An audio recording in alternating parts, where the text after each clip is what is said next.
was really hoping that was my cue, Greg. Alrighty. Hello, caca, etc. Everything's fine. Welcome to Tales from the Grim and Wild Blue Yonder, Our Lady Blackbird campaign.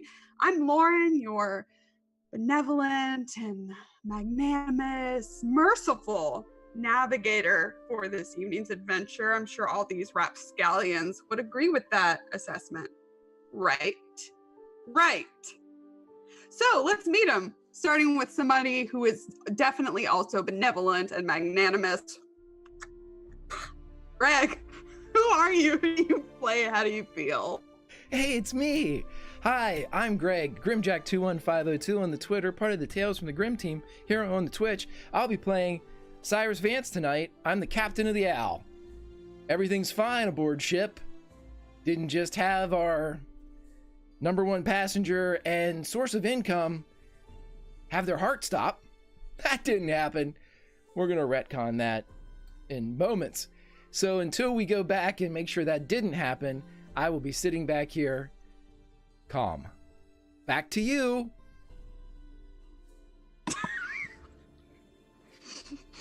Oh, gosh, this feels good. Just basking in the glow a bit. Serena, someone whose smile just lights up my heart, as it does for everyone else I know. Who are you? Who are you playing? And how are you feeling right now? I'm Serena, and I play Kaylin, the first mate and mechanic of the Owl. Everything is fine. What a calm game we're playing. No one cried in any of our games, and no one is dead. Everything is great. No one is dead or dying. Mostly dead? I don't know. He's fine. Yeah, wow. What a chill crew. Speaking of someone who is always chill all of the time, Alice. Hey. Oh, hi. Long time no see. It's been an age, but yes, Snoggle genuinely is having fun. Snoggle knows nothing of what is going on outside. He thinks everyone is safe. He completely trusts Vance on top of that ship, and he's just gonna have fun and fly the ship and get them out of there. So he's fine. I'm not. It's more that than anything. Yeah, cool. Sounds great. Sounds good.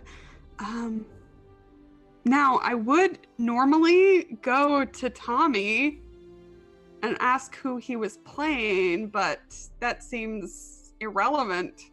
So I guess I'll skip over him and go to Kiana. Kiana, hey, who are you? Who do you play? Back off, Lauren. I'm gonna circle back. You guys make me feel bad for asking you to roll perfectly achievable checks. And now you make me feel bad for having a little fun before we begin. Whatever. Kiana. A man is mostly dead, Lauren. Show some respect. When has it ever been shown to me? Oh man. Yeah. Oh boy, this is gonna be an episode. I'm excited to be here. I'm not gonna cry. No. What are you talking about? I'm just it's not like Artemis is the only one knowing that Nat had just dropped fucking, I don't know, dead, maybe? And she has a big thing of glass right between the two of them. I'm sorry for whatever happened to the owl.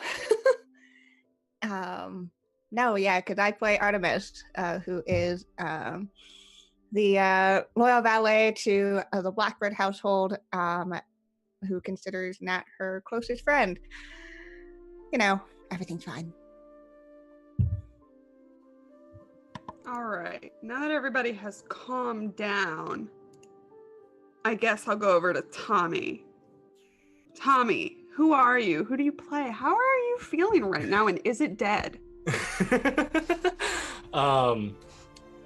I personally don't feel dead. I'm very excited. Now, you may notice that my name on the overlay is still Blackbird. That is accurate. I'll be playing his younger brother, Leonard Syrie, one of the twins. That is not the name in my notes, sir. It's definitely the name. It's Delilah and Yonder. Oh. I should have made you change that.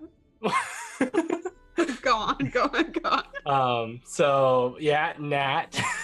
Nat, so here's the thing. No one actually knows whether he's dead or not. He's kind of Schrodinger's Nat right now. I know, Tommy. I know. Because Art only saw Nat just like fall limp to the top of the ship unsecure.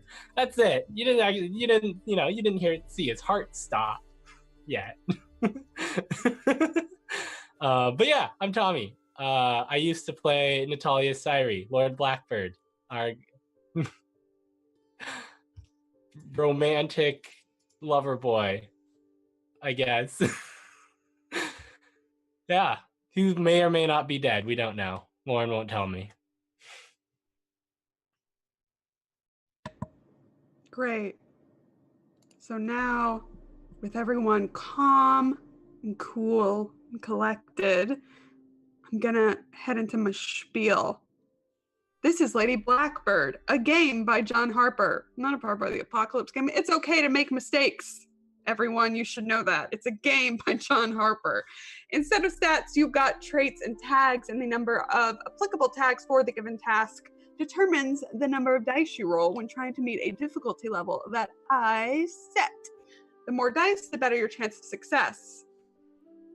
If you look below, you'll see our donation options, which give everyone watching at home the chance to seriously impact the narrative, whether you'd like to help or complicate the outsiders' lives. I mean, if you want. In terms of the world, all you need to know is this. The wild blue is breathable. That's good for Nat. Hey, that's good. The depths below it are not. That's probably bad for him. The Empire rules, even on the free world. The solar system is small, taking only 6 weeks to cross. Beyond it is the void with its purplish tint. Magic, also known as essence, is rare and coveted and powers pretty much everything in the blue. The largest source of it is the star at the center of the system, known affectionately as Stella, and she is dying. Now for our recap. The Owl was boarded by pirates, most notably by one calling himself Uriah Flint. Upon closer examination, however, this imposter was revealed to be none other than Snargle's brother Gruck, covering for his captain who had gone missing somewhere within the Inner Empire. We had another reunion between Kale and Simon, an old mentor from her home who had a packet of papers from her late mother. As all of this was going on, 2 cloaked Imperial ships arrived and attacked both the Owl and the pirate ship, the Inferno. Kale worked on removing one of the pirate ship's clamps while Artemis fired at one of the ships with little effect. Snargle, with Gruck's assistance, deftly avoided incoming fire. Then the elder brother passed Snargle a note before returning to the Inferno. Vance made himself a target to give Kale cover, and it worked. The Imperial ship got close enough for him to see the pilot before she veered off. She was about 18 with blonde hair and the same wild blue eyes as Cyrus Vance. Nat stood atop the Owl and, channeling a huge amount of his essence, managed to cause the core of that Imperial ship, the one with the blue-eyed young woman, to implode. Then Nat's heart stopped. That's where we ended things last time. Seems good. This good. Great. Cool. So who do we start with? I guess to keep him from completely working himself into a wreck, we should start with Nat. Hi. Hello. Hi. Hello. Why are you talking? You're dead. I'm assuming that this is the afterlife at this point, and that's a good assumption. It's just me here. And I'm speaking to whatever voice has been speaking to me for the last... Tommy, I want to interject. If you're talking to Lauren in the afterlife, you've made a terrible, terrible mistake. You're in the wrong place. I think that sounds accurate. excuse me while I glare at my friend for like a solid 10 seconds. Yeah, you better hide. Actually, your wig's curls are the only thing cheering me up. All right. On the overlay, I think he's on the other side of you. Over here? Yeah, he's that way. Pretty sure. Am I doing it right now? Let me Okay, see. I'm stalling myself. Yes, you were Okay. doing it. You were glaring in the right direction. Thank you, Tommy. I appreciate that. So, Nat, not you, your body is on top of the owl, holding on to nothing as when your heart stops, your hand lets loose of the guideline that you were using to walk on the top of the ship. Art, you see him begin to fall back toward the glass over you. And Nat, you see nothing.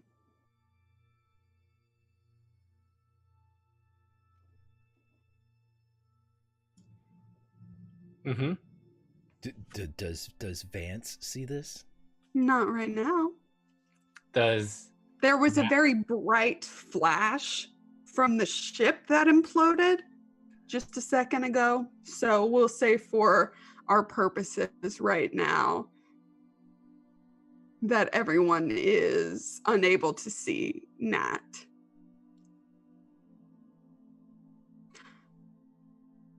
Nat. Mm-hmm. Again, you see nothing at the moment. Nothing isn't black, it's kind of gray.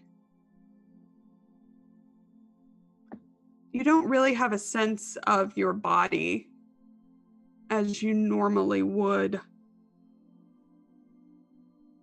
but you do feel like you could move, although, again, it's not really like a physical sensation. Is there a light? Yep. Yeah.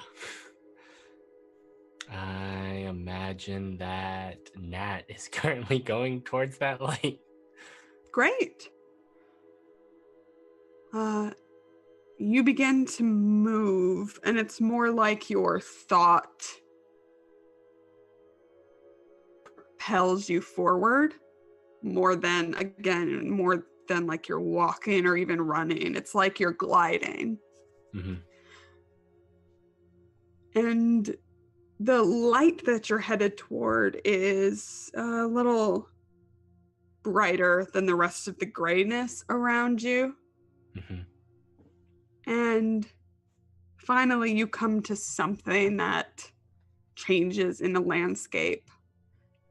A small figure lying on the ground, if it's ground, but lying down. Nat will move towards that figure. Mm-hmm. As you get closer, you see it's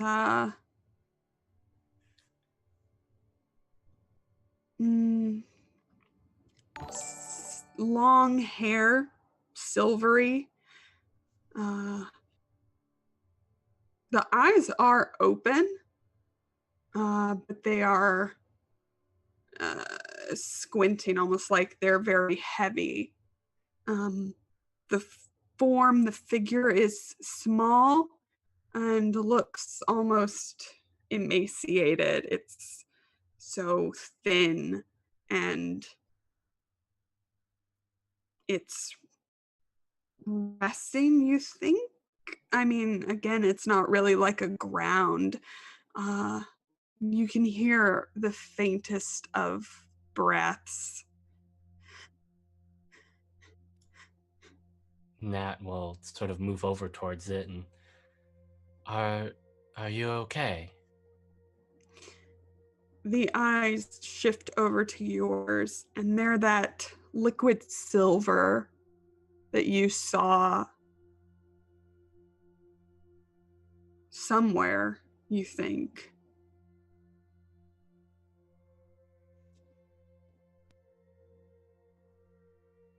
Then they don't respond. It looks like they're trying to, but you can see the very parched looking lips.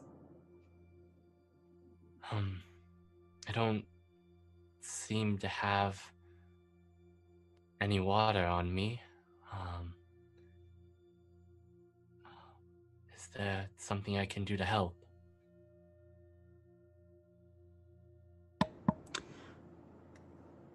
Their fingers kind of twitch. They're lying with their palms up and down. And the fingers on a hand near you seem to twitch at your words. Does it look like they're having trouble, like, breathing? Mm-hmm. Okay.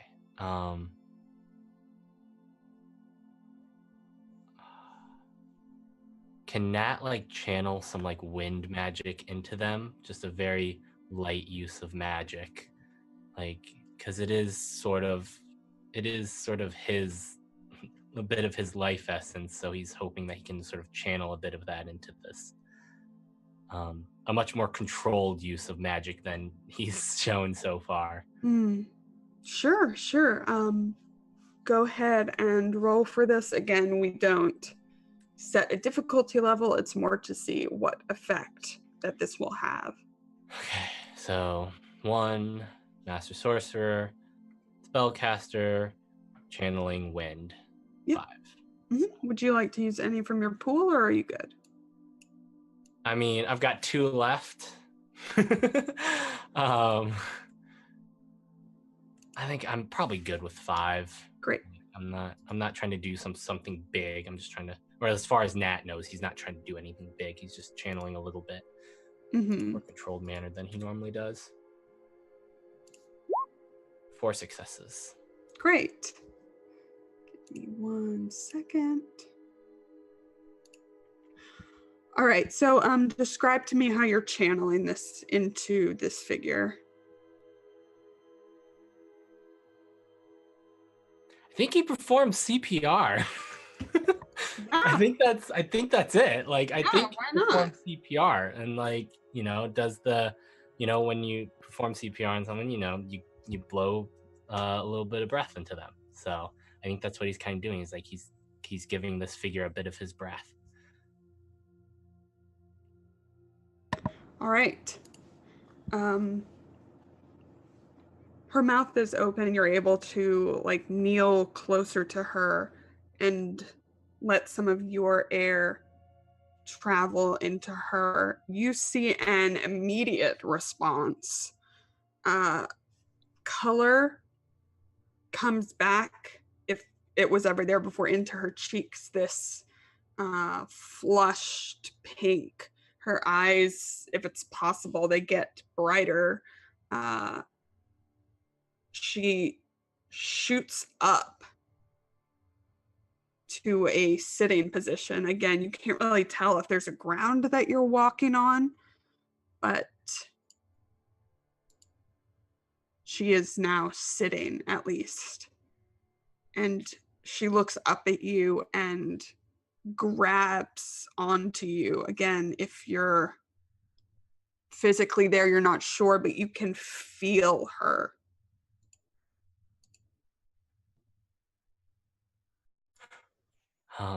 Well, you seem to be doing a little better. I'm glad that worked. Do you have a name? You look around, or rather she looks around, and things start to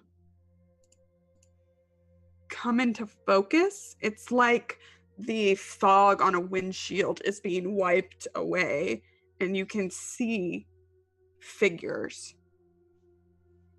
You see a man in dark spectacles, in a long imperial coat, standing at some kind of machine. He seems to be taking notes.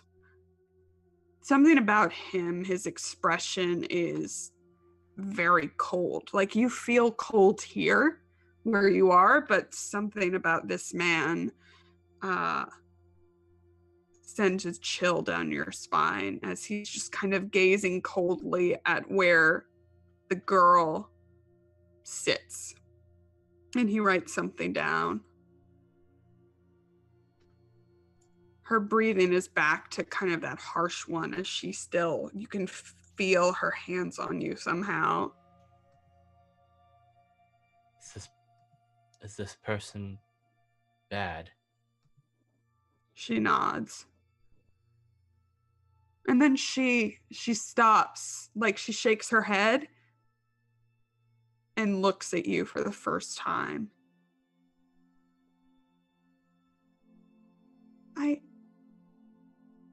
I think he's just trying to help.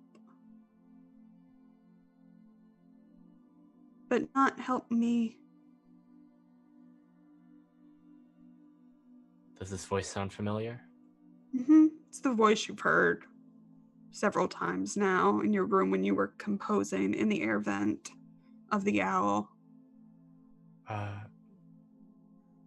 You're the voice I've been hearing.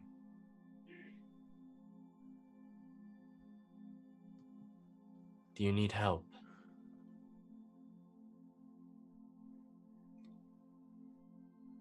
I think so. I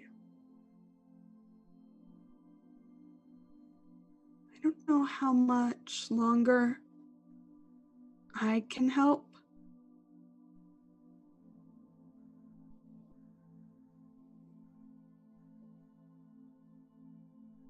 Do you know where we are?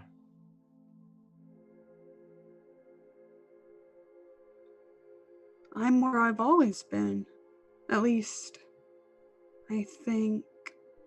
She turns her head again and again. You can see this, like, wiping away of fog. And you see that same man moving toward a woman that you recognize as High Commander Serafina Cross.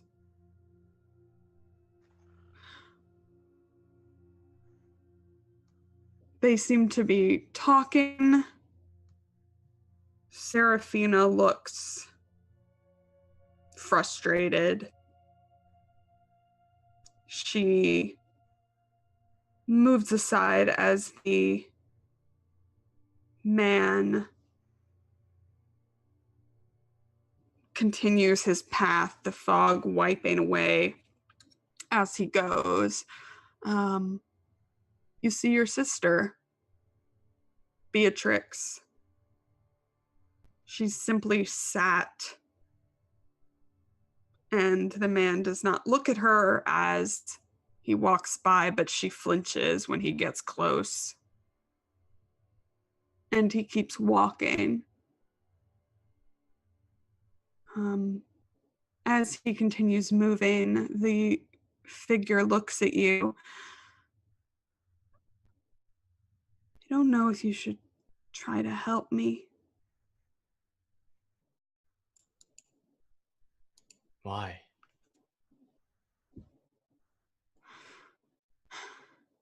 What does my sister have to do with all of this? I don't know. I think you could help, but I think you might get hurt.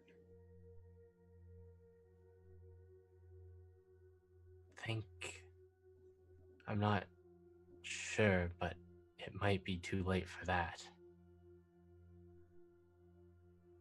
She kind of smiles faintly. and then continues turning her head to follow the man. And you see another figure lying flat. Again, there's no ground here. You're not really here. But it's a man, lanky, kind of ginger hair that's overgrown. Eyes are closed, but you know they're amber. And the man walks by.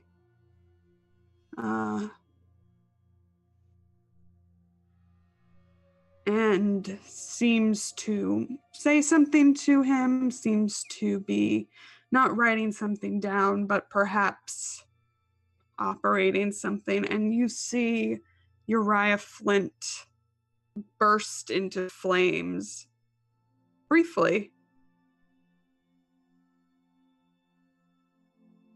And then stop, and you can see the girl that's with you kind of react to it. I mean, Nat definitely like cries out at that moment. Like and is with like he's not really aware of his body, but if if he did have a body, he would be like reaching out for Uriah at this point. As you reach out to him, you try to move toward him, you can feel the figure's hand on you, and it feels much stronger than it did just a moment ago. But she seems to be holding you back. What? I've got to help him. That's just him. What do you mean?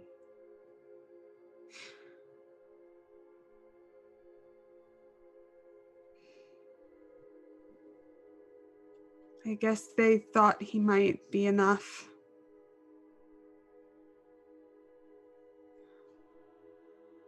I don't understand everything. I'm trying. So you're where he is? Mm-hmm.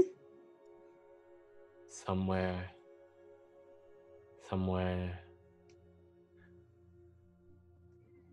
near the inner realms.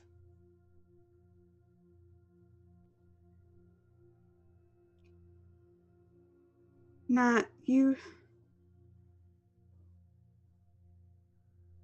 shouldn't come here. I have to.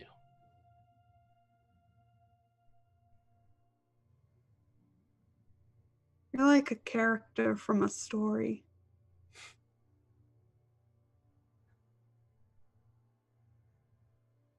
I don't remember the last time I heard a story.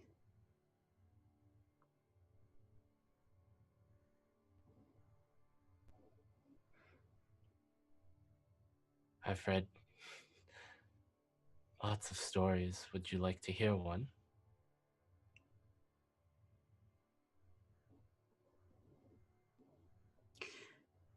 Yes, but maybe you should tell me next time. If you are really coming.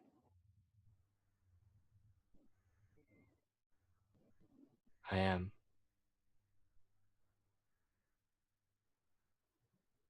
Well, then I guess you need to wake up.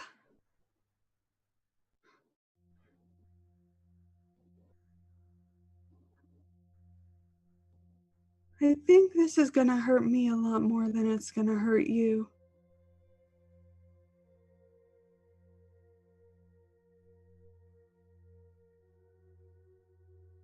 I'm sorry?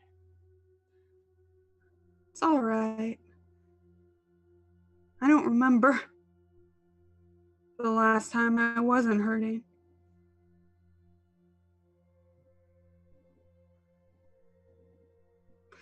I'm gonna find you, wherever you are, wherever Uriah is, and I'll help you. promise.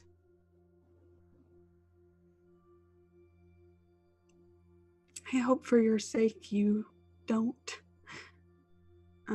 And she takes your face and pulls you close and then breathes air back into you. Meanwhile, my friends on the owl who aren't dead. Let's see. This flash as the Imperial ship implodes is blinding. Kale on the underside of the wing, strapped in with the guidelines, Vance standing above the wing watching. Artemis even through the glass. This is absolutely blinding for a second, as it is for Snargle, but slowly it fades. You can still hear the sound of gunfire from the other ship that is still attacking the Inferno.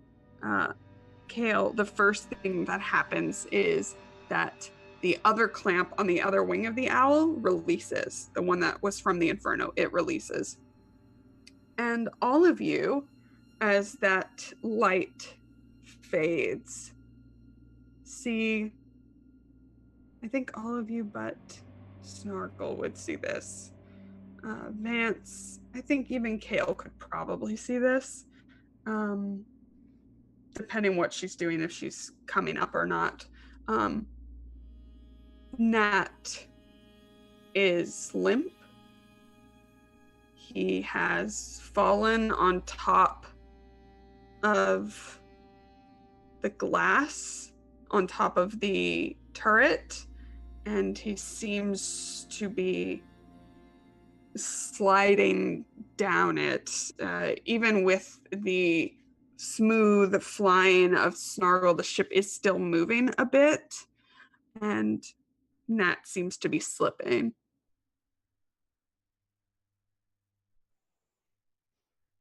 Vance would definitely call out, checking to make sure that Kale's harness was okay and that everything was still secured on her end.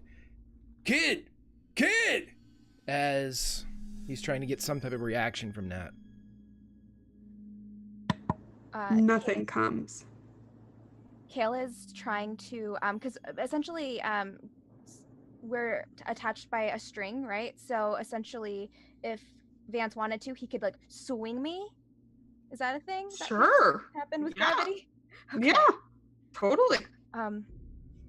Swing me over there. Maybe I can grab him before he falls. I'll give it a shot. Okay. Sure. Okay. Yeah. Let's do this. Let's do this as a roll. We'll say difficulty 3.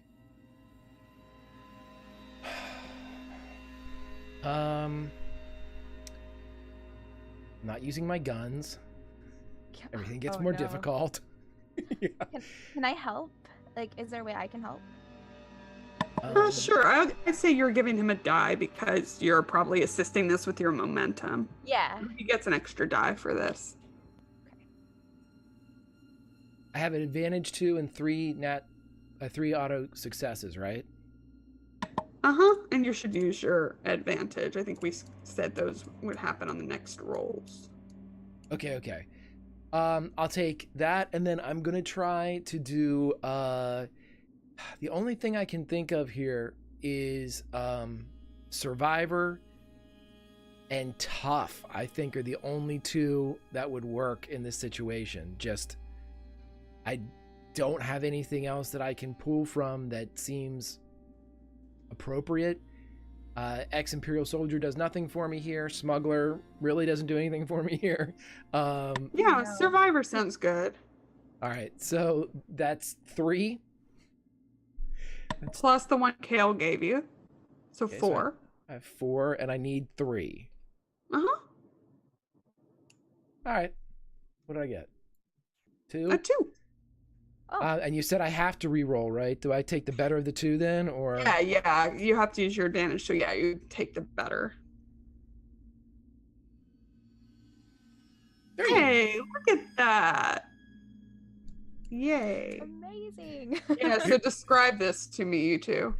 Well, the reason why Vance is having a lot of problems is twofold. One, he has one good peg to his one leg is causing him serious problems doing this, but he just decides to counter lever as he twists and turns and gets Kale going in a wide kind of lazy arc towards the back of the turret and the back of the owl.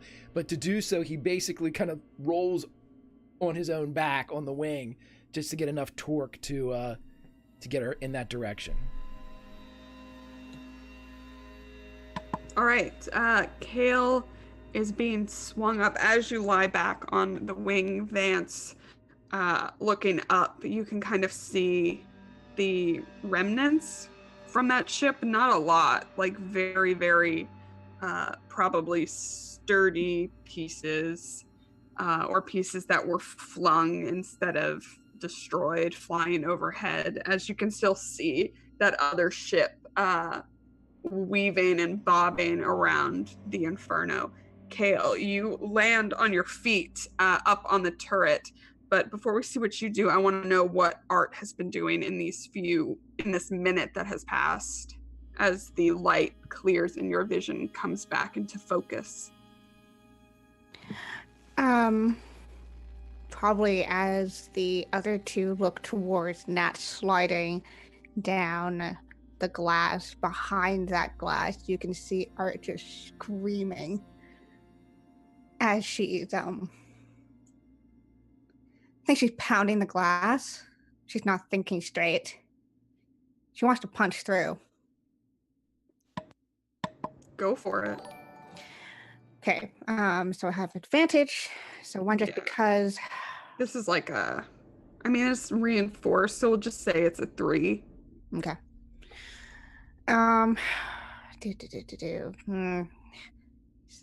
She's not very melee. We're gonna do tough. Well, Imperial Soldier, tough. One shot, which is a new tag that she has. Yeah. Just gonna try that. Oh my god. Do I have auto successes? You do. You have 2 if you'd like to use one of them to make that a success. Yep. Mm-hmm. All right, go ahead and tell me what Art does. So as she's screaming Nat's name, she just, she's pounding on the glass. She's not even thinking straight about how much it hurts her hand. But even with the prosthetic, it can still feel that, and she just punches straight through that glass. She doesn't care about the shards that are flying towards her face now. As the air pressure changes, she just wants to grab a hold of Nat. All right, Kale, as you land, the turret glass gives and shatters back into the owl. You see a screaming Art who has apparently pounded through it with her prosthetic arm, as Nat, instead of continuing to slide, now falls through this glass. Snargle, I need to know what you are doing right now. I don't know any of this is happening, do I? You're probably going to get an alert about the glass that's shattered, but otherwise, no. Yeah, and I know that because I thought Nat went up there, didn't I? To where the glass went, or was it? Right, I remember you saying you thought he was going up to the turret. Yeah. Snargle just like, what is that kid doing? And like trying to turn off all the alarms, and it's just trying to stabilize because he's more confused as Nat could break through that glass in his head. So he's trying to figure out what the hell has happened and has something got in is more what he's worried about. But he will stabilize the ship, not go further away, not go closer, but just give that second to allow people to hold on if needed. All right, so you are keeping the owl in place. Okay, let's go back up as Nat's body falls through the glass into Art's arms. Kale, you're watching, you're right above. Vance, are you moving toward them? Vance will hang out on the wing for a moment. He's got his guideline still attached, and as soon as he sees that Kale is free of danger, if she heads inside or does something like that, he'll unhook her from him so she can continue to get inside the owl, because technically they're still tethered. Right. But I'm not releasing until she's like in the owl. Yeah, And totally. then I unclip and let her go. You sound paranoid. No, I'm just being very direct and precise in what I'm saying I'm going to do. I appreciate that. Yeah. Great. He's just going to sit back and just assess the situation. He's tied in. He's been up here before. It's his jam. I'm fine. I'd like to take a second here. What's going through Vance's head right now? He wants to make sure the kid's okay. Are you talking about the other the eyes that look like No, I'm his? just asking what is on his mind. I will say this, that when Vance saw eyes that looked like his and perhaps a brief familiarity with the face, he immediately dismissed it. Too many people in this universe can wear other people's faces. It holds no sway over him. Great. Okay, so Nat's body is in Art's arms. Kale, what are you doing? So I'm gonna dive through the broken glass window, but before I do, I'm gonna unhook my hook, and I'm gonna try to put it on something else, because we're far enough away where I don't know that he is thinking about unhooking. So I want to be protective of my captain. Sure. So I'm just gonna like tie it to probably some broken pieces to where it's like jutting out, and I'm gonna like tumble dive into the where it was. All right. So you jump in to the turret. Shards of broken glass are around your feet, and Art is holding Nat's body. Art, what's going on? Art is holding on to Nat, immediately checking for pulse. There isn't one. And he's very cold. He's much colder than he should be if that just happened a moment ago. Nat, no. What's wrong with him? Nat, wake up. We need to take him to the medic right now. By the mess hall. We need to take him there. Yeah, Art's not even gonna talk or argue. She's just taking him down. Yeah. So we're just all right, you're easily able to transport him down to the area that you call the medic. You're able to lie him down. What are you trying to do? How are you trying to help him? I know that a big like burst of energy is why he's down, so maybe he needs a burst of energy to wake him up. So I am going to I don't know if this exists, but what I'm looking for is a defibrillator. What I have as far as spells go is not a defibrillator. So yes, it to me. Huh? Sell it to me.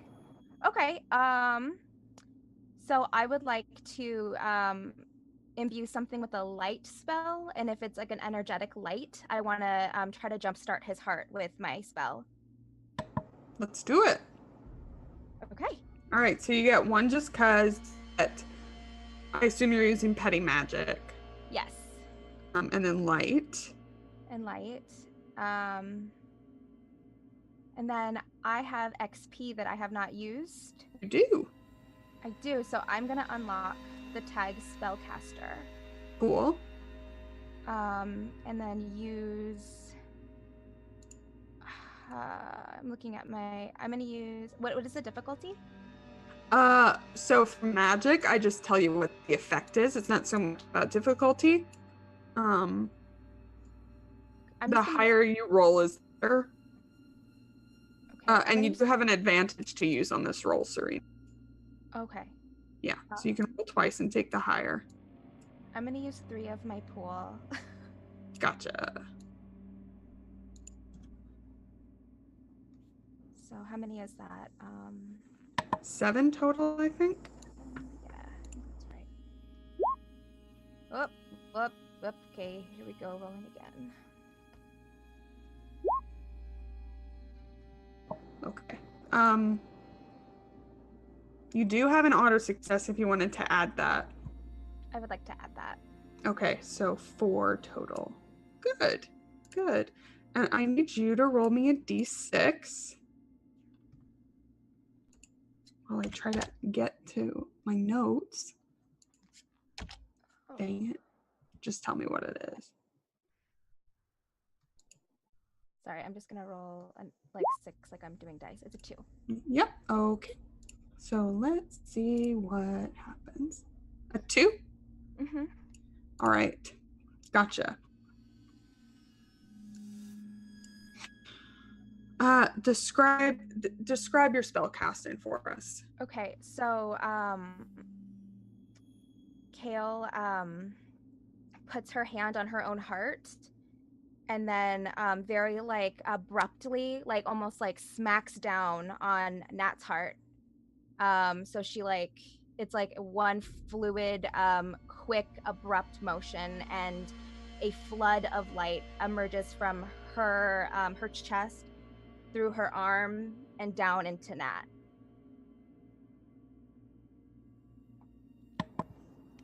All right. This burst of energy, this channeling, I guess maybe just seeing that implosion before, something about it is similar. And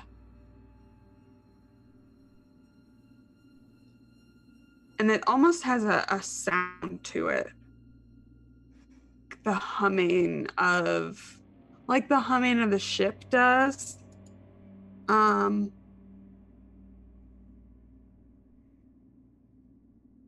It leaves this ringing in your ear. Or you watch this, you don't hear that sound, but you see this light pass through Kaelin and into Nat, and you see Nat's body convulse, and where you're touching him immediately grows warm. And you see Nat's eyes shoot open as he takes a huge gulp of breath. But Kel, you can't hear this. All you can hear is the ringing.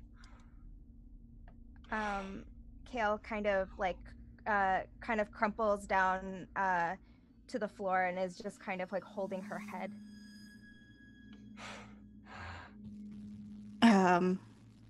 Art is immediately pulling Nat close to her and holding him.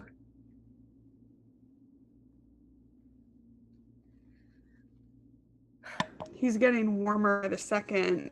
You can feel he's breathing hard, but you can feel a heartbeat now as you hold him. It's all right. Just breathe. Just breathe. Come on, Nat. Art.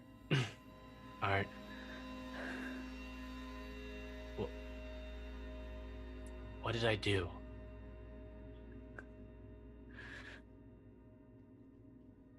It doesn't matter. You died. What you did. Huh. She's Nat- crying. does Nat remember sort of what happened and while he was dead? Remember? Yeah. Uh-huh. I had a what did I do before that?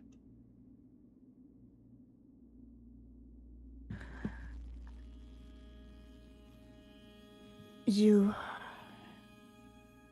Well, I've never seen you use that magic before.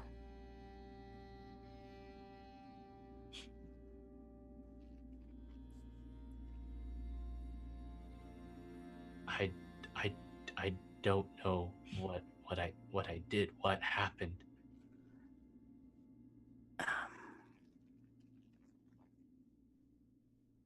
You caused one of the Imperial ships to explode.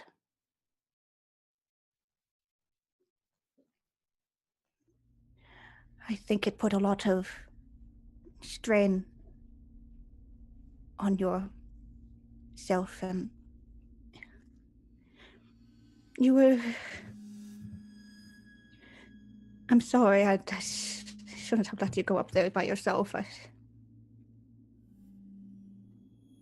You hear Nat's breath like quicken again, and then he turns over the side and he vomits over the side of the bed. Oh no! Hopefully not on the side that Kale. I was like, did I just get vomited on? I'm hoping I'll it's say not it on that narrowly side. avoids you. Oh, thank you. You're dexterous. It's fine. That's true. Even if I can't hear, I can avoid things. Yeah.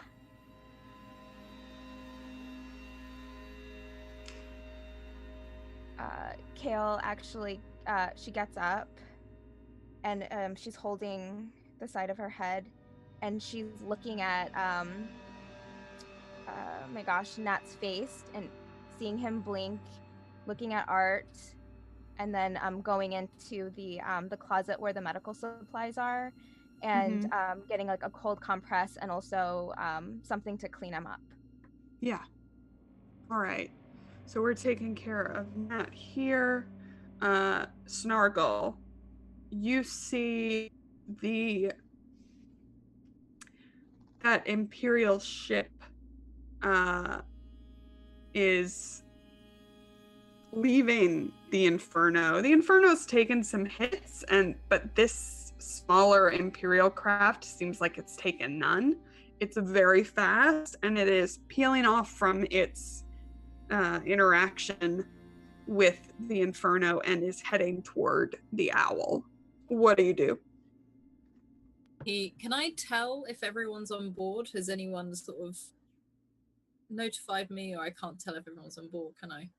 Oh, you can call out on the radio if you want. Yeah. He'll probably just sort of buzz the radio and be like, is everyone in now? Because I don't think we want to hang around here too long. About 2 beats later, you hear a knock on the exterior window. Hey, Snargle!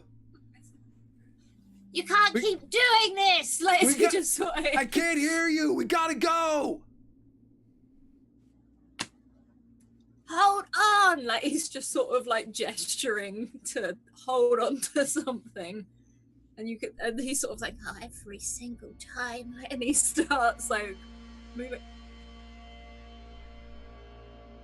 I can't hear you! I know. Like, he just like almost like a sad shake of the head. He's just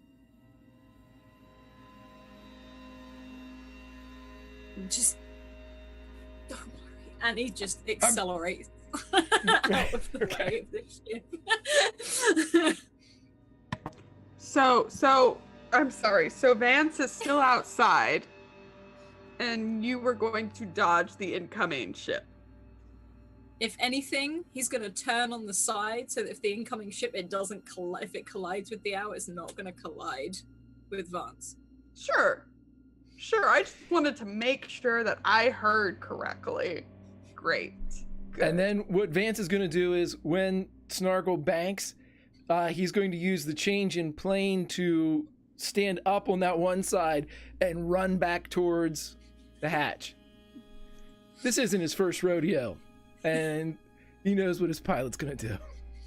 Great. I feel Good. like this has happened many times.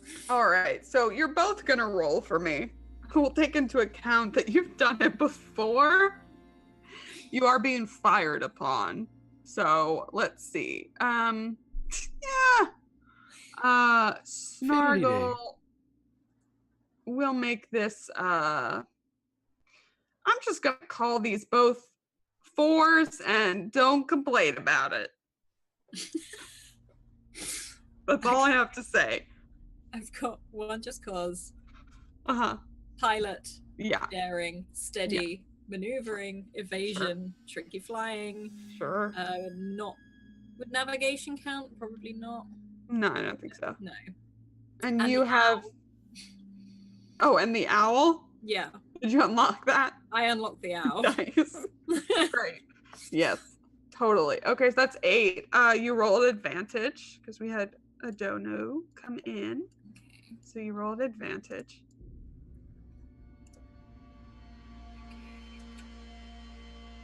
Yeah. I roll another one. Yep. The advantage, yeah. Okay, so 5 is the higher. And Vance. And what was it, 4, you say? Yeah. Was that okay? 1 just cause, 2 survivor, tough, run, and hey, and I'm gonna go with endure because this is a pretty trying situation. Sure. We'll say this is endurance based. Sure. That's it. Great. And I'll take my 2 auto successes. Perf. Yay.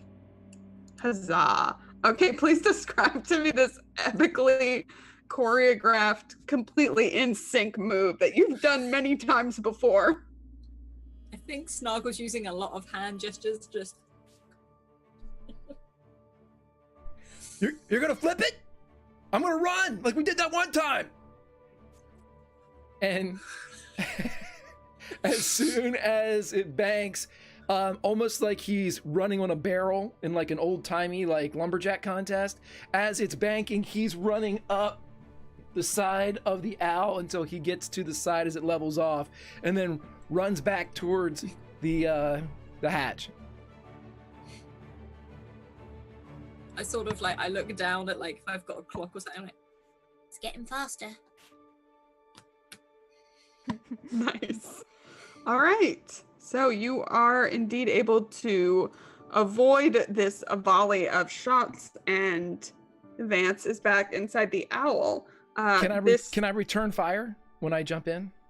Can I just turn around and fire a couple shots off? Sure. Yes, do it. Okay, Vance is, you can tell me whatever difficulty level this needs to be, but Vance is not shooting at just the ship. He's trying to shoot at whatever, like, aileron that it's using to control itself through the atmosphere of the blue. He wants to try to remove its ability to climb, dive, or perform lateral movement. So he's either shooting at, like, the tail rudder or the wing rudders or some type of propulsion that it's using. He's just trying to knock out its maneuverability to help Snargle a bit. Yeah.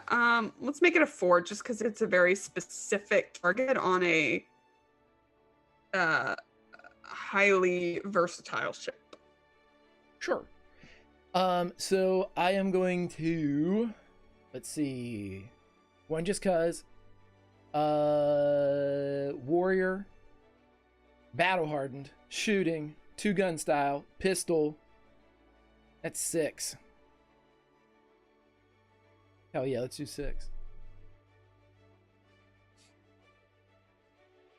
And I'm gonna put in 2 of my pools, so that'll take it to 8. Alrighty. You gotta be kidding! Wow. Okay, so I'm tired. I'm still a little drunk. Yeah, sure. There's glass everywhere. Someone broke my ship. Yeah. Fine. You win this day, Imperials. As he takes the shot, cusses himself, spins them and puts them into his holsters as he just shakes his head in disgust at himself and closes the hatch. Alrighty. At least no one saw it. Snargle, you saw. But hey, you know what? The good thing is it's providing some kind of retaliation. The other ship does have to move to avoid it. It wasn't like a total whiff. So, Snargle, the owl is yours. What would you like to do? Yeah, he will just take them away from this situation. As soon as he hears that hatch close, he just sort of, off we go, and he just sort of almost ducks under them and then comes back up the other side and takes them away. Right. Chaos. Okay. This ship, the Inferno is still engaging. They actually have not pulled back into the remnants yet, which isn't very piratey of them, but you have a feeling that you know why they're still engaged. So they are going to block off this Imperial ship from pursuing, and you are free. Where are you headed? I think Snargle would just get them away at first and then wait to talk to the captain, because all he's seen is the captain run across the ship. Mm-hmm. And a lot of glass smashing and other things going on, so he's going to get it at a safe distance and steady it, find out what the hell is going on and what we're actually doing now. Yeah. All right. Are you just in the blue, or are you trying to use, like, you guys are on the edge of the remnants, you could possibly try to use one of those world shards to hide behind? Oh, he'll try hide. If he can. He would try and hide behind one of them just to give themselves some time. Cool. Let's see how much time. Go ahead and make a roll. What would you like me to roll? I just want to see how. This is for me. This is more for how much time is this going to give you? Again, I'm not going to set a difficulty. It'll be more like how well you do determines how much time before something else happens. So is this using my piloting stuff again? Yeah, if you'd like to. Whatever of it applies to, like, more stealth-based flying. Okay, so I've got steady, maneuvering, evasion, tricky flying, one just cause, and pilot. That's all the sort of, and the owl, I guess. If that's just for, does that count as stealth? Would you say? Say them all to me one more time. So pilot, one just cause. Would daring count or not? I think in this instance, no, because we're more going for, like, hiding, which is opposite. So I've got steady, maneuvering, and evasion. Yeah. Hide, and I've also got navigation, the owl, and I don't think tricky flying would apply, just because it's not tricky. He's effectively parking. Yeah. Unless he's parallel parking behind it, I don't know. But okay. Yeah, I think the ones you said are good. Okay. Oh my. Okay. Cool. All right. You are able to identify a shard that looks like it is the appropriate size and is moving where the owl could kind of float alongside it pretty easily. And you believe you have some time to figure out what the heck is going on aboard this ship. Yeah, he'll immediately sort everything out and then jump off his sort of chair that's definitely too big for him and start running towards where Vance entered the ship. And we'll probably be shouting for either just sort of, Kale? Yep. It's just like the entire way, like, what is happening? As he just runs back. Yeah, you can all hear Snargle moving through the ship. Am I Is my hearing so if things are muffled, or is it just the buzzing sound and I can't hear it all? Right now, it's just that ringing. Okay. Cool. Maybe, I mean, there's probably some like distance where you can hear like Snargle shouting, but it's so far away. You can, I mean, Nat obviously just vomited. You did not hear that. Just managed to avoid it on impulse. So Kale's talking loud, like when you go to a concert and your hearing is kind of shot. So Kale is speaking a little louder, and she looks at Nat and says, "I'm so glad you're not dead," and she is yelling at him. Yeah. Yeah.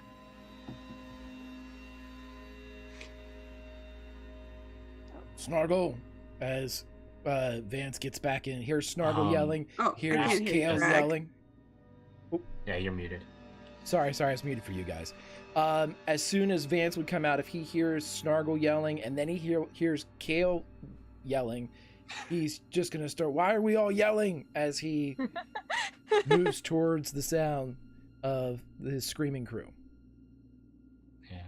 And I think Nat is still just dry, like retching over the side at the moment. And like clutching his like chest right now. Well, all of you are able to gather if you wish. Snargle will probably end up catching up with Vance where he's come in. He's just like, "You're getting better at that. Where are the others?" I heard Kale yelling from over here, and he would follow the sound of the ping. And as soon as he hits the doorway, his first question would be, upon seeing the after effects of vomiting, "Is he all right? Kid, are you all right?" He has no idea he was dead. He was dead, but he's not anymore. Screaming at you. Why are you shouting? What? Why are you never mind. And you can sort of see like singe marks on her hands, and from working with her for so long that as she casts a spell, it takes one of her senses away for a short while. Right. He would go over and put his hand on Kale's shoulder and look directly at her. "Good job with the swing." Thank you. Good job with the pulling. "Thank you." And then he'd change the hand from Kale's shoulder to Nat's. "Kid, are you okay? You were dead?" I think Nat mumbles something sort of like under his breath. Not clearly enough for anyone to make it out.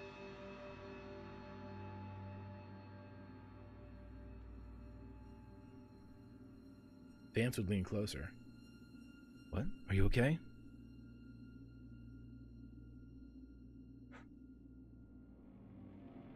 I'm a murderer.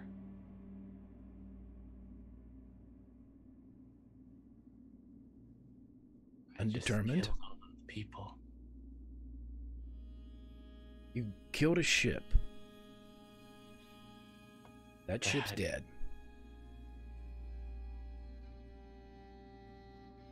There were people on that ship, Vance. There was one.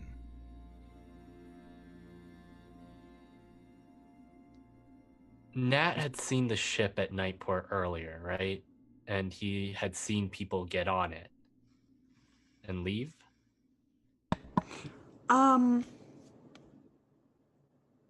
There had been two ships there. One was kind of a regular Imperial ship, and that's where more people had gotten off from. That particular ship, you saw the one that kind of blends into the blue. You assumed that one figure had gotten back on. You don't know if there was somebody else in the ship at the time. So at least one person, maybe another. They're much smaller than your regular Imperial ships. I didn't want to kill anyone, Vance. I just wanted to stop that ship. You did. But in the future,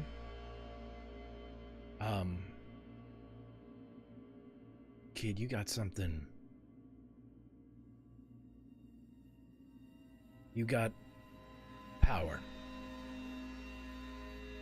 It's gonna be the struggle of your life to keep it from claiming yours. Don't worry about them. You did good, but you need to do great. Because ending up dead, that doesn't help anybody.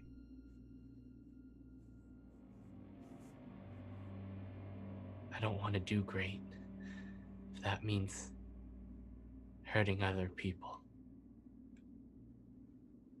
Why'd you I'll do it? knock people down.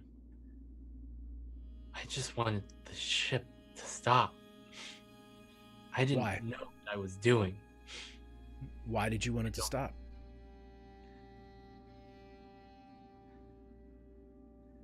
Because they were between me and what I wanted. But I don't want to kill Vance. I don't want you to kill either. And I certainly don't want you to die.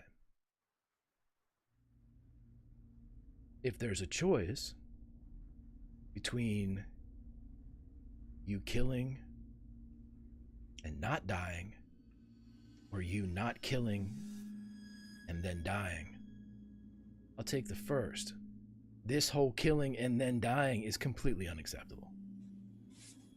We must do better. He squeezes his shoulder a little bit. Nat doesn't laugh at that. I think he's just looking at his hands right now. What if I can't control my powers? I accidentally kill one of you. Won't happen. How do you know? I think Nat is raising his voice at this point. Are you on the owl?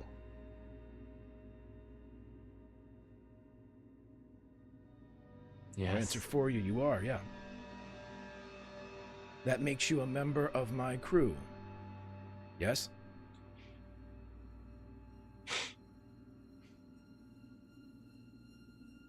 If you say so, Captain. I do, and this is my boat, so you're a member of the crew. I'm never going to order you to hurt one of us. So, you follow orders, and I'll never tell you to kill.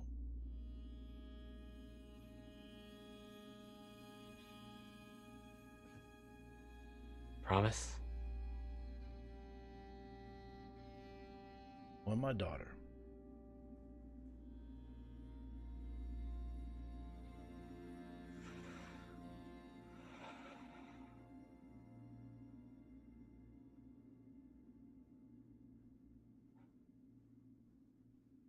Sorry about worrying everyone. You should be I more didn't- sorry. I didn't even know you were out there. Sorry. I didn't tell you. I'm glad you're fine, though. Like, as he said, you're part of the crew, but I didn't. Next time, can you tell me? Because,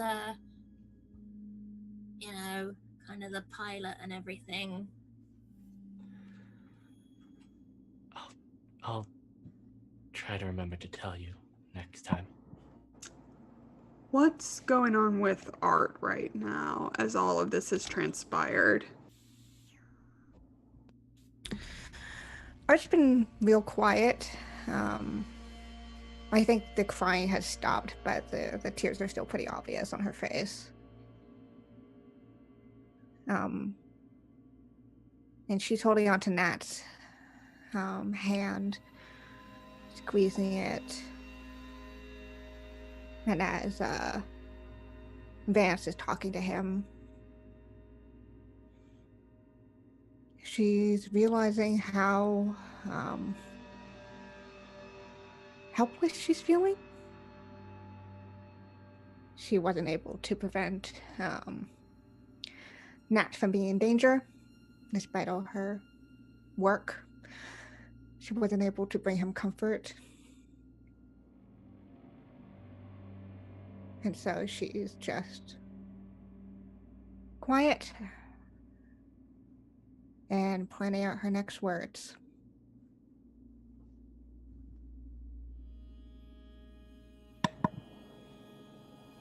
Does she speak now, or is she waiting?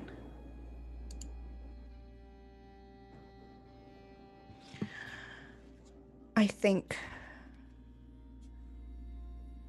she, once Vance kind of leans back and Nat apologizes. Artemis looks at Nat.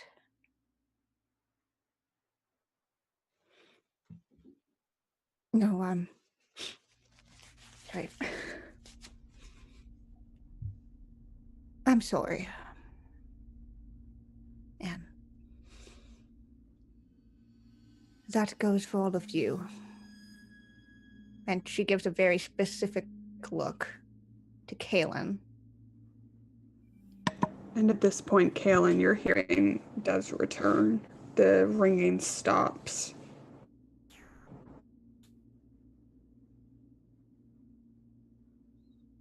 Artemis and takes in what she just said and gives a nod. And you can see like the corners of her mouth upward turn, like a half smile. And I think Artemis at this point actually lets go of Nat and stands up, taking a step away.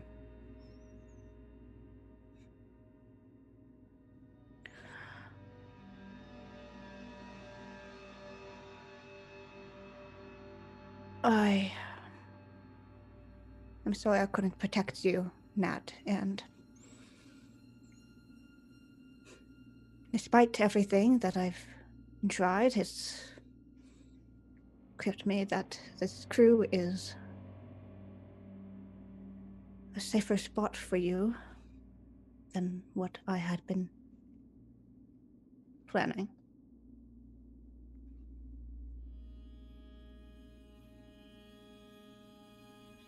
On our trip, I have been in contact with the Blackbird household.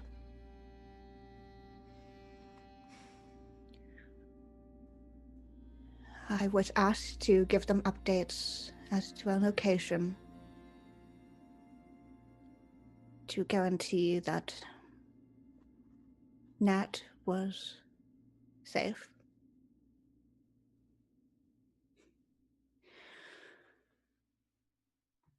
Of course, things get complicated. They were never meant to try to chase us. It was just supposed to be a matter of time before Nat was meant to return.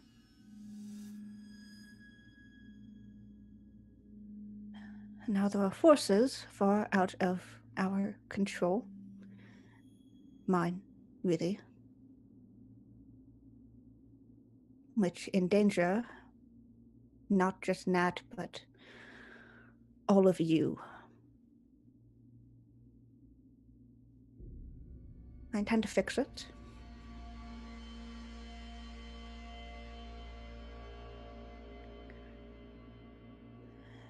Even if that means leaving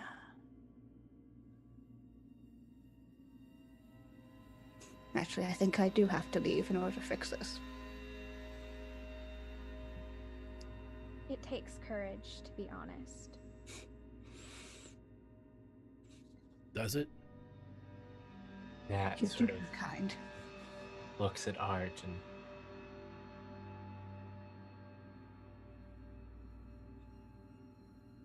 why?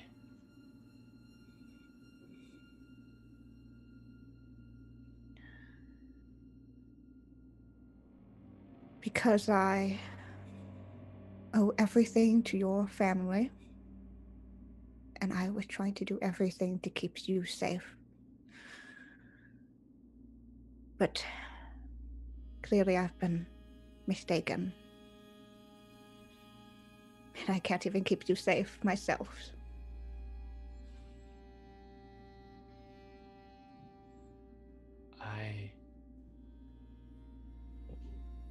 No, why do you have to leave to fix this?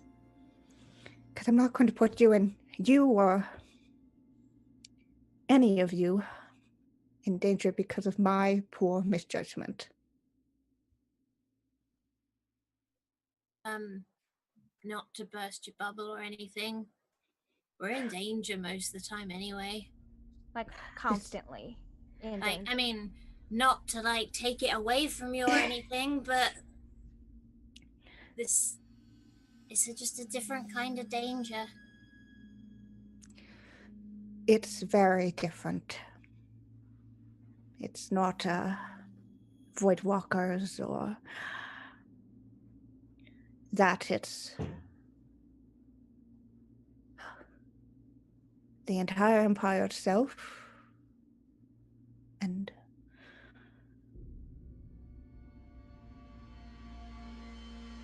I brought this upon. I hid it. So I should fix it. I think that's where you're wrong, Artemis. I think that you said I a lot in that sentence, the last few sentences, and I think that maybe that's your problem. You think that you can take on the world by yourself like a gladiator standing against a tidal wave, you know, but you're not by yourself, and you've never been by yourself. And maybe it's time that you realize I'm not against you. I just want to feel safe, and I want Nat to feel safe. So, you telling us the truth? I mean, that's a good step in the right direction.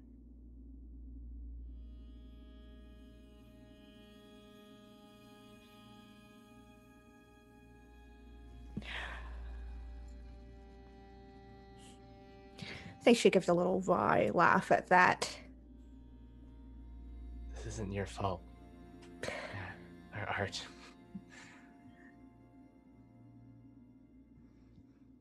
I'm the one who wanted to leave.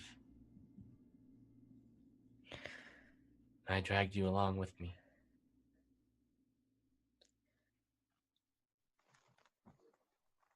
I wouldn't let you go anywhere without myself unless I trusted who you were with.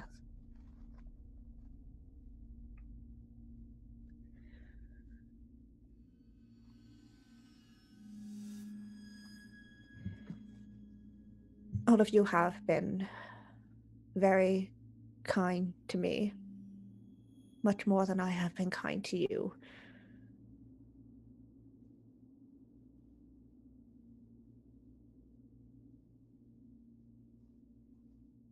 And I cannot say I am sorry enough for everything.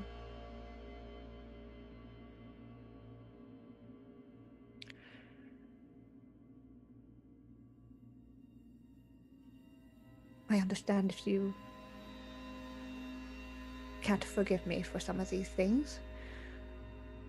Looking directly at Nat, it says that I betrayed all of your trust in a very personal way.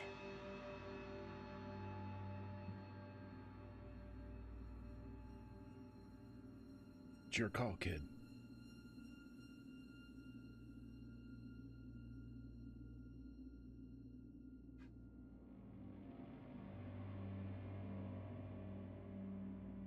you want me to say that I don't forgive you? We've been together for 10 years.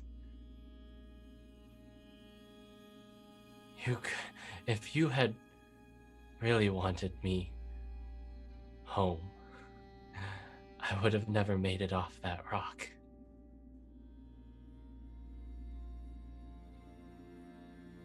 I don't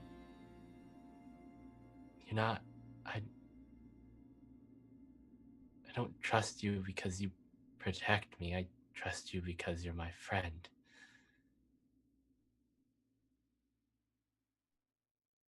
And I'm sorry I made things difficult for you. But I don't want you gone.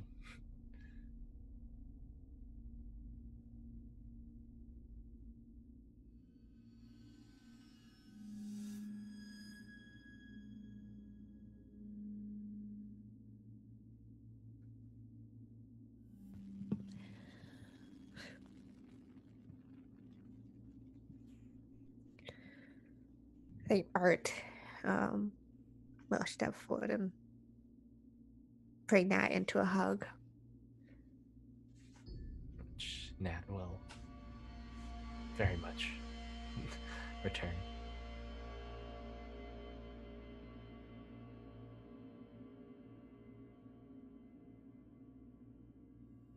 And to interrupt the mood, Vance would say, Nat, you're going to have to clean up that puke. There's a rag. You're going to have to clean that up. Aye, Captain. There, you got it. And he looks over at Art. Make sure the passenger here is okay.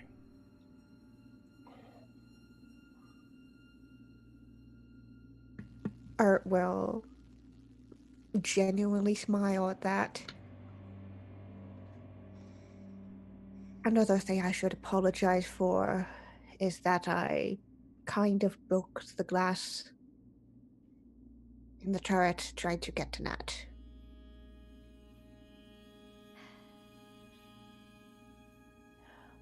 You have to fix that too, Nat.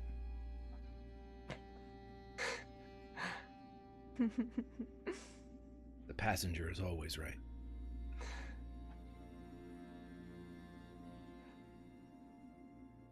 Aye, Captain. I might need a little help with that, Kale. All right. He's getting the hang of it. I'm on it. He's getting the hang of it. But, Captain. Yes? I know it's my quest that dragged us all the way out here. But I think we have to go back. Where to? Not entirely sure yet, but remember where Gruck was mentioning somewhere in the inner realms? And I don't think this is just about Uriah. Although that's still my goal. I think there's something else going on. Something involving Mander Cross and my family and I think I know something about that.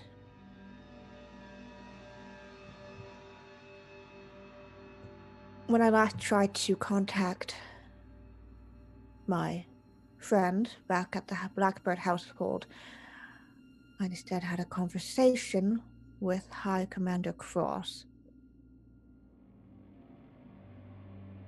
Told me that I had to bring Nat back. She gave me a location.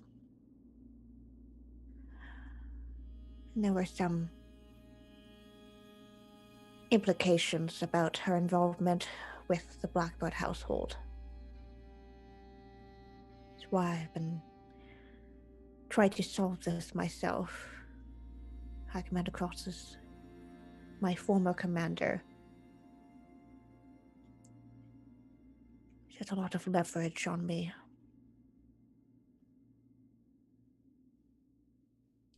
Does she suspect that you will betray her? I'm not sure. That's good enough.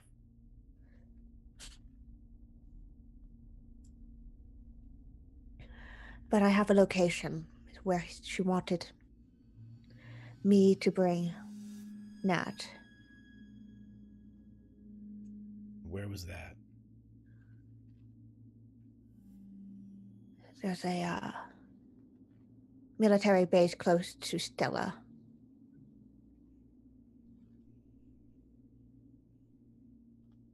I can give them the coordinates.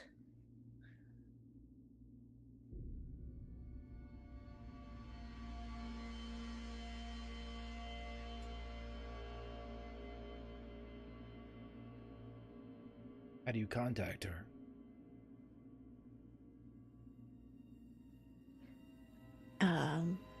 She pulls out a personal communicator from her pocket. Vance opens his hand, palm up. May I have it? Depends on what you're going to use it for, Captain.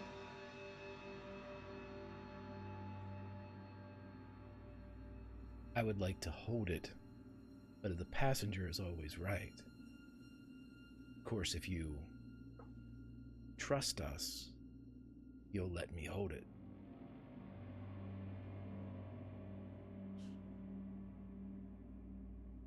Yeah, she'll raise her eyebrow, but it's less less snarky than it is just like, all right. She'll hand it over. He puts it in his jacket pocket. He removes a flask and then puts it in the pocket that the flask was in. And he takes a drink. He takes 2 drinks. 3.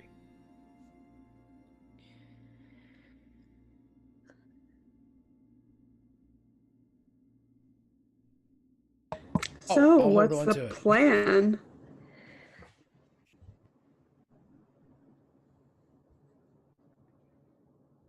All right, kid, if you're a apprentice navigator, what's the heading?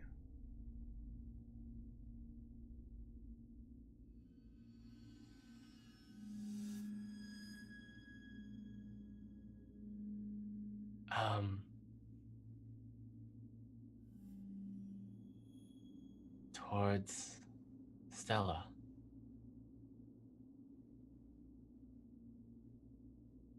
All right, Snargle. Only star on the left and straight on till morning. Alrighty. And he just sort of turns and walks out towards the bridge. Vance will follow Snargle. Bow as he leaves.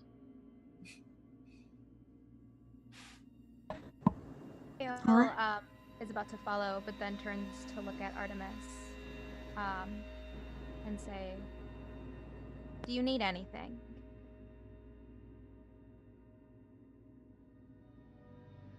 At all?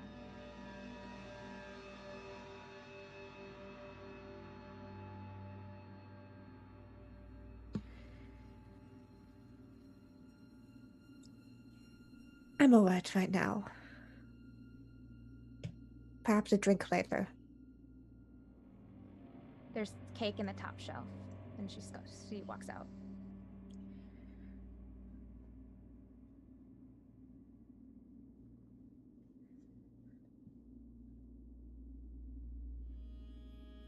And Artemis will turn to Nat.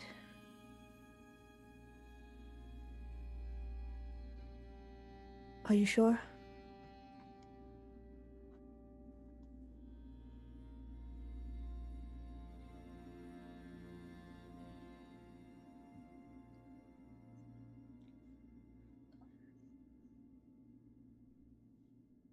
Yes, I am. Even if it wasn't just Uriah or just my family. Something's calling me there. I think I have to go. And Sorry, Art. I think I'm taking us into more danger. and Artemis will just put her arm around his shoulders. Well, I guess I just have to follow you there. I guess you have to. Come on, let's clean up.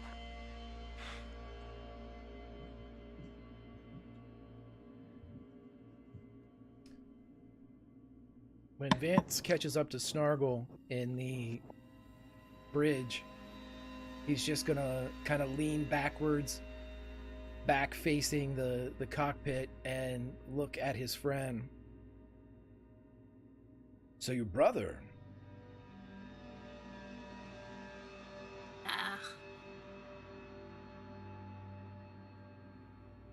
How's that? And Snargle sits back in the pilot's chair, takes his own hip flask, which he does have a quick swig from. He doesn't wince or anything. He's a bit of a pain in the ass, but he's better than he was. I think. I don't know. And like as he's putting stuff away, he probably feels the letter in his pocket, but he just holds his hand there briefly. I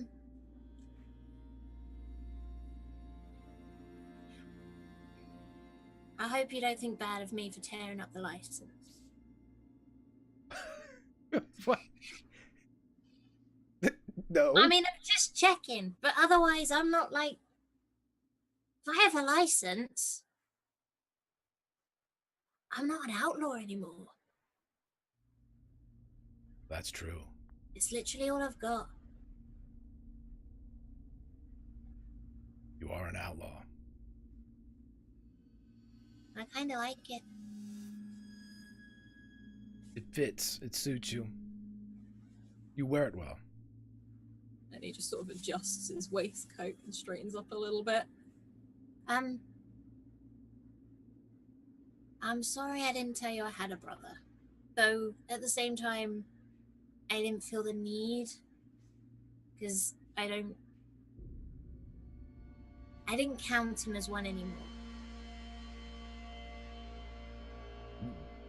You don't have to You're my apologize captain. for... I trust that you'll tell me what's important to you. This is. And he just sort of gestures in general to the owl. This is important to me. I know that. You're an outlaw. Right? This is your... Like you and Kale, this literally all I need. So I'm quite happy about it. And no license. You have your license to be an outlaw. And he touches the owl.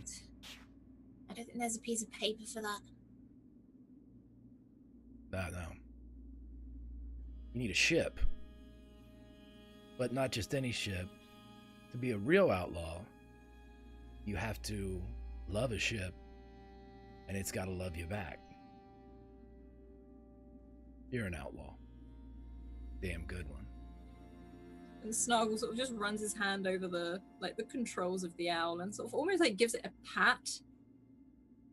He remembers the visions slightly and sort of not flinches, but then goes back to it. He's like, Yeah. I'm an outlaw.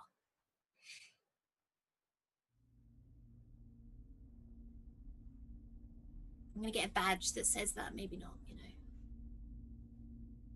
You could. I won't wear it too much, just maybe on the inside of the, you know, my own kind of license. Yeah.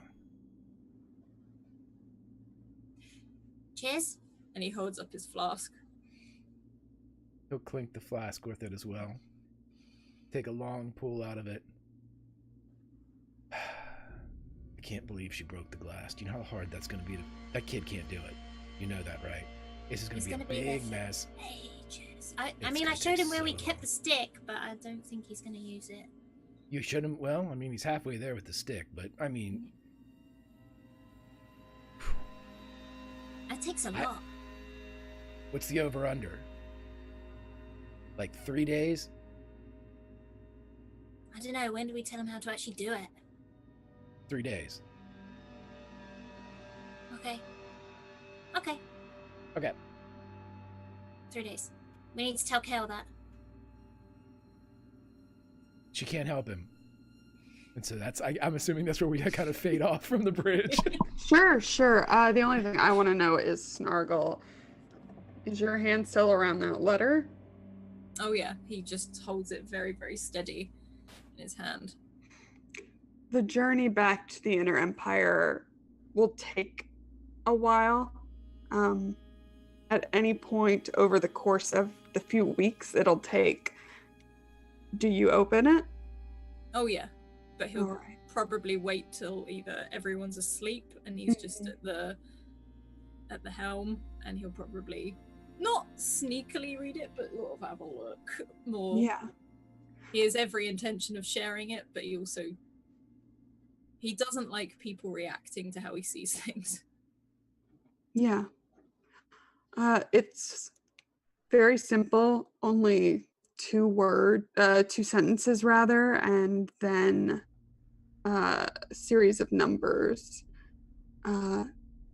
In Gruck's hand, it says, "At the forge of the universe, keep the storm at bay." And then there seem to be coordinates following. And he looks at it. Do I recognize any of these coordinates, or? It does seem to be somewhere in the direction you're heading. The information that Art was able to give you was not too specific because Commander Cross was waiting for an affirmative before giving specific coordinates. But if you input them, it puts you in between the planet of Vulcanus, which is a mining facility. It's the Empire's main mining facility. It's the closest world to Stella itself. It puts you between that and the star. And Snargle probably looks at the paper after he's logged it all in. Mm-hmm. Sort of fairly roughly. No, he doesn't fold it. He doesn't screw it up either. It's just closes his hand with it in and shoves it in his pocket and goes, "Ah, well, he was useful." And he'll probably change the direction of the owl. Mm-hmm. Now, nothing seems to be there when you plug it in. There's no listed anything, but those, you put it in accurately, so you are able to head that way. Nat, I want to ask you and Art what you do over the course of the next few weeks it's going to take you to travel. Nat tries to figure out how to fix the window. You realize after about 3 days that you probably can't do it on your own. I think Snargle would watch for a bit, every now and then get an excuse to walk past just to... Hey, Snargle, I'm not sure what I'm doing here. And he's probably eating something. He's "Look, I'm a pilot." And he just keeps walking. I haven't really seen Kale. Have you? No, okay. As he turns his back, Kale is just walking past him with hot cocoa. So she just walks past him. Just a line. I'm not sure. I put it in, and I'm not sure if I'm supposed to put the caulking in first or afterwards, but it's not staying. Caulking.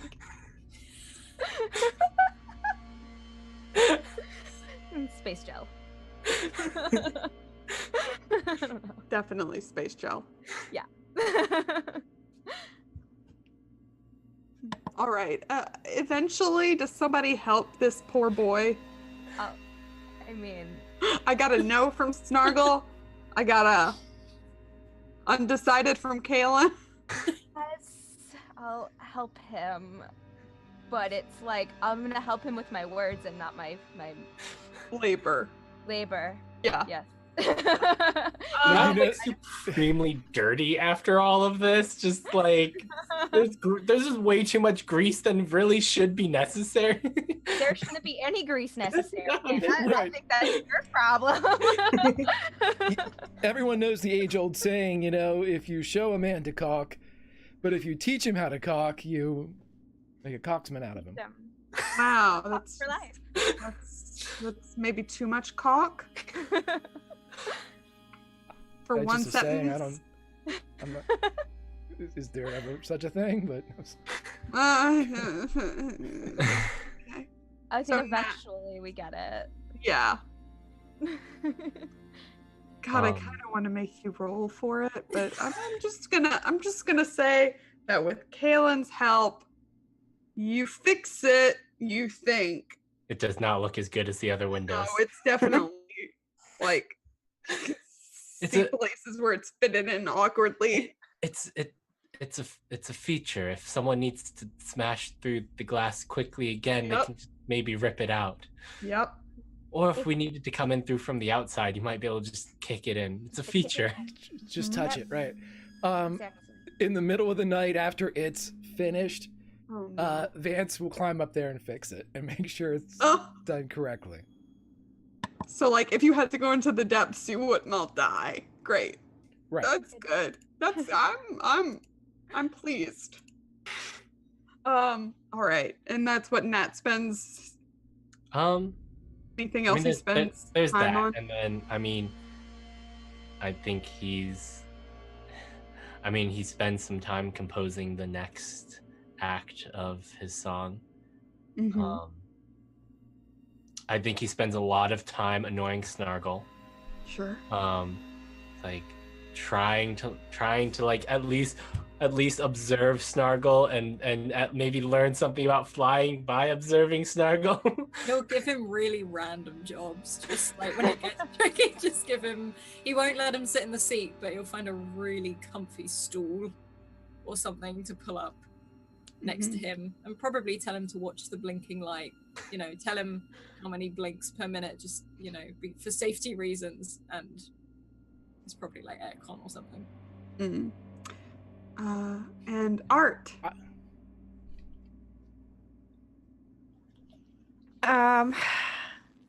I think Artemis, after opening up and kind of realizing that she was kind of wanted here, she's helping out around the ship, but she's also doing that really awkward thing of like an estranged relative trying to bond kind of situation, like trying to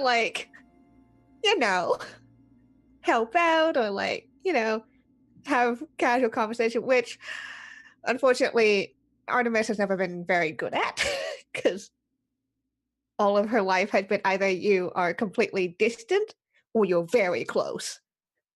And so she tried really hard, but it's really awkward. Hello, you.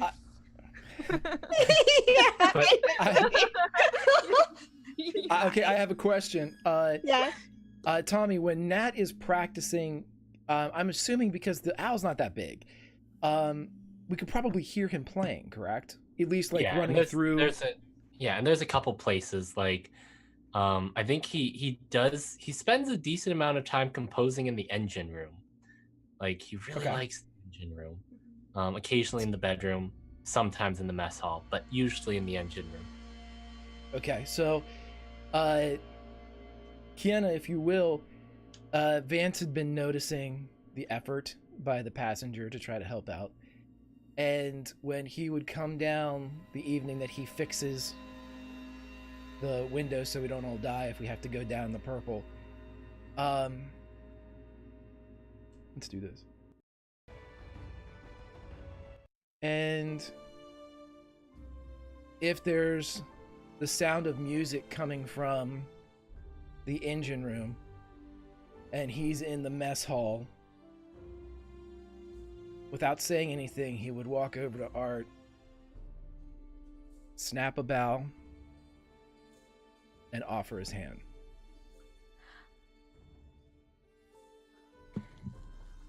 I think they had probably been having a drink together, and she just looks at him a little quizzically.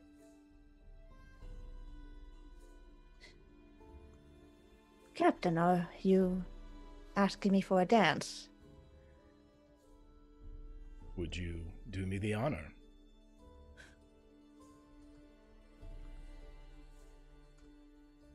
He's quite good.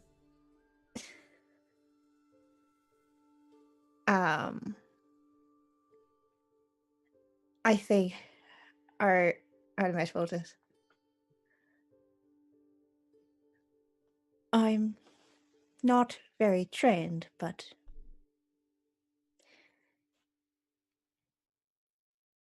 if you don't mind taking the lead, she's gonna take his hand and stand up. He would pull her up and match her gaze. Captain, I lead quite a bit. Let's decide together where we go. And he'll just start turning. I want to come back to this, but first, I want to check in with Kaylin. What have you been up to? So when she has had a moment of time when everyone's asleep or just preoccupied, she's going to open her the letters or the parchment that she had grabbed from Simon. It seems to be very old, but you recognize, even after all these years, the kind of paper that your mother used when she was scribbling down thoughts, especially in her lab. A lot of these, it's a lot of really specific jargon, some of which you can piece out just because of like your background, but a lot of it's more in the theory realm as opposed to practical stuff like you've learned. It does seem to center around Stella, the star, and your mother Celine's ideas of what was causing her to die and some ideas on what could potentially restart her. That seems to be what she was looking into, although you didn't have a ton of resources or anything like that where you were from. There are some stray words here and there, but nothing solid.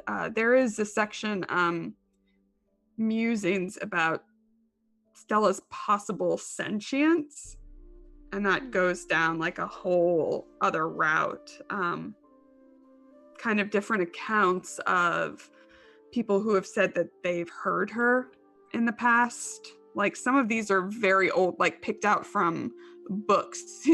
Your mother did have kind of a brief, she has like brief footnotes. She did cite her sources. Some are very old, some seem to be personal accounts. There is a quote attributed from you, seemingly from when you were very little, that just says, I can hear her. And then there's, at the very end of this, there's a section written in your mother's hand, as opposed to some of this was just typed, some written. That seems to be a longer note. There are bloodstains on it. It looks like it was written hastily.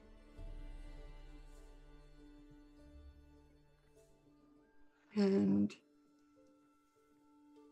where are you in the owl when you read this? I think that her favorite place is in the engine room.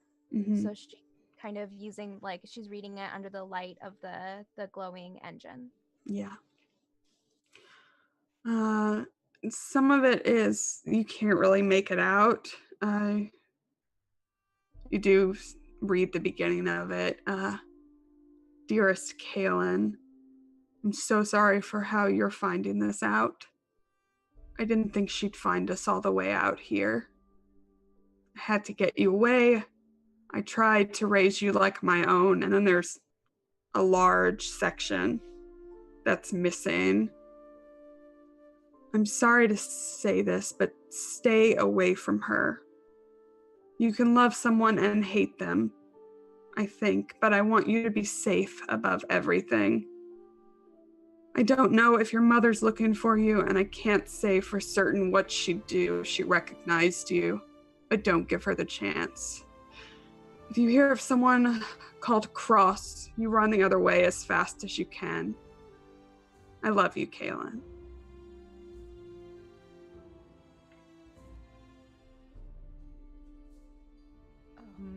Kale is shaking because she remembers that she is the one who found her mother's body.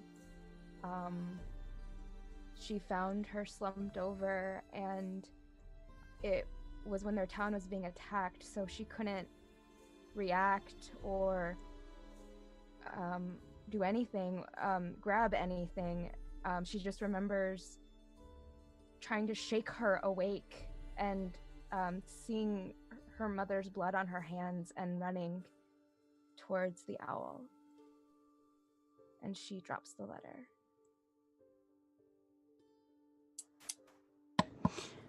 We'll cut over back to the dancing. Where is this happening on the owl? Somewhere where they can hear the music from. The mess hall's in the middle of the ship, so that's where. Perfect. As you're spinning, Vance, spinning too fast, like you did in that dream or nightmare.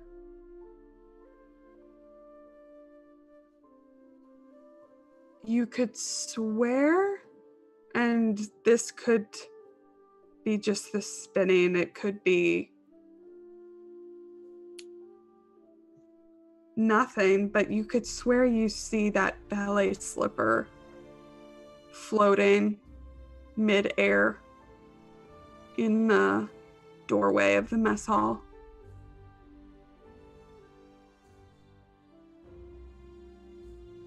He'd slow and look. It looks like it's there. It's like in the middle of the door. The sides of it are crushed a bit, but it's there. He would spin Artemis away from the doorway, putting himself in between her and the slipper, and he would pull out one of his guns and point it directly at the slipper. I thought we had a discussion that involved Flower about being on my boat. Silas? The slipper drops, and you can hear the shifting of feet. And finally, like those ships did, those Imperial ships that almost melt out of the blue, a woman melts out of the empty space that was just there.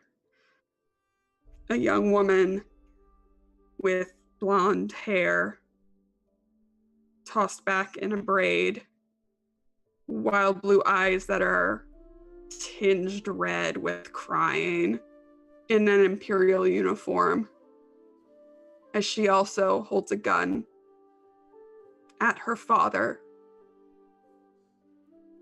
Nat's gonna be really happy. He didn't kill anybody. but now I have to. And that's where we're gonna end this week's episode. No, we can't end it there. Why not? Super chill. Yeah, look at this. Oh, this was great. Yeah, cool. Okay, let's go around and talk to everybody. See how everyone's feeling. Kiana, you're up first. Great. Wow, that was an episode. There were a lot of votes in chat because that was very emotional, but it was, I think, sorely needed for Artemis, because girl needed to get into her head that she was wanted and that she didn't need to do shit by herself. And now trying her best to be part of the crew. And yeah, that was really great. And well, I was hoping there'd be a smooch, but I guess not, Lauren. You had a chance. Rude. Oh man, no, this was amazing. I love all of these people and all of these characters and the story we're weaving. Can't wait next week for the penultimate. That's gonna be a lot. Everything's kind of merging together. I can't wait to see how all of the story threads come together. But until next time, you guys find me over on Twitter at KennaS. Best way to figure out what I'm doing, because I'm over the internet playing role-playing games almost every day of the week. I'm part of the team here over on Tales from the Grim. So I'm Mod Mom over on the Discord. I'm also part of Make Black Roses Bloom, which is a D&D campaign. Not happening this week because Don's on vacation, but we have a bunch of cool, exciting stuff coming up. So definitely check us out over on Discord and come chat with us. Yeah. We'll see y'all in the blue next week. Yay. Tommy. Not dead. Not dead. Yet. You know, despite Nat's best tries. Oh man, what an emotional episode. Yeah, geez, Kiana. I mean, you had me tearing up as well. In that. God, I mean, that was a lot. There were a lot of bombs in there, y'all, and it's a good way to end Monday nights. But I can't wait for next week. But yeah, I am Imperator Pengu on the Twitter sphere. I do tabletop RPG and video game stuff with friends. You can find my schedule of where and when I'll be on streams on a postie on my Twitter. It's there. You can find it. Yeah, can it just be next Monday already, please? Sure. I can do that. That's easy. Dear sweet Alice. What up? Oh, hi. I love this game. I love these people and I love these characters. I enjoy this so much, and there's so much good imagery in this as well. I feel like you can really see it, if you see what I mean, and all the characters reacting to each other, and I just love it. It makes Monday so good. Even if I've got a slightly sore throat still, so I actually have the snargle voice at the moment. I didn't have to put that on too much. But yeah, I'm already so excited for next Monday. I'm White Rabbit Pick. That's where you can find me on Twitter. I do photography stuff, but other than that, I'm the other half of the Scratch Academy, and I play every day, 5 days a week. And when I'm not there, I'm here playing Highlander, Lady Blackbird. So thank you so much for having me. I love this. We love you. Speaking of people we love, it's Serena. How's it going? Oh my goodness, so good. Every week, I am so impressed and amazed by everybody's role playing and the stories that we're telling together. This is this is one of my favorite games that I've ever played. So thank you all. um, you can find me on Twitter at Serena X Marie or on the podcast The Dungeon Rats. We are a comedy Dungeons and Dragons podcast featuring all improvisers weaving audience suggestions into our story. Also on Sundays at 12 p.m. Central Time, you can catch me on Rivals of Waterdeep on the official D&D network. It's a real fun show, and we're rotating DMs, so in the future you might see me DM. Immediate, like, yes. That is awesome. And Greg, hey friendo, hey pal, oh mine, buddy, boy, other things. Hey, sup? Hey. Oh, I love this game. Super duper fun. Great tonight. Tommy and Kiana both got me during that exchange. That was fantastic. Really, really good stuff. I agree with Serena. It is just fantastic to sit back and be a fan and have a good seat with the rest of the Legion and watch what's going on. Grimjack21502 on the Twitter, part of the Tales from the Grim team here on the Twitch. Things that I will promote on Wednesday. If you go down below right now and join the Discord, or if you're watching on YouTube, just look down in the doobly-doo, and the Discord link will be there. Join up, and if you fancy yourself some D&D 5e, you may sign up beginning on Wednesday for the chance to play in our new mini campaign called The Fall of Faerun. Imagine, if you will, the fall of Waterdeep and civilization as you know it in the Forgotten Realms, because if you are a fan of the kingdom, which I am, a new strand of zombie is hit. Clerics can't stop them. Paladins can't stop them. They swarm. It's tough, and it's going to be fun. And so we're going to have a West Marches type of meat grinder. So you'll see 5 characters start, and I'll have 2 or 3 on bat throughout the course of the season. We'll see who makes it, if anybody, from the beginning to the end. But it will be fun. So join Discord if you would like a chance to play in the game. The other thing that I will promote is on Sunday at 4, we will be here for Highlander. Alice will be here, as will Pruitt from WebDM, as will Summer from Off the Table, and my good buddy Trendane will be here reprising his role as Onye the Mad Eagle.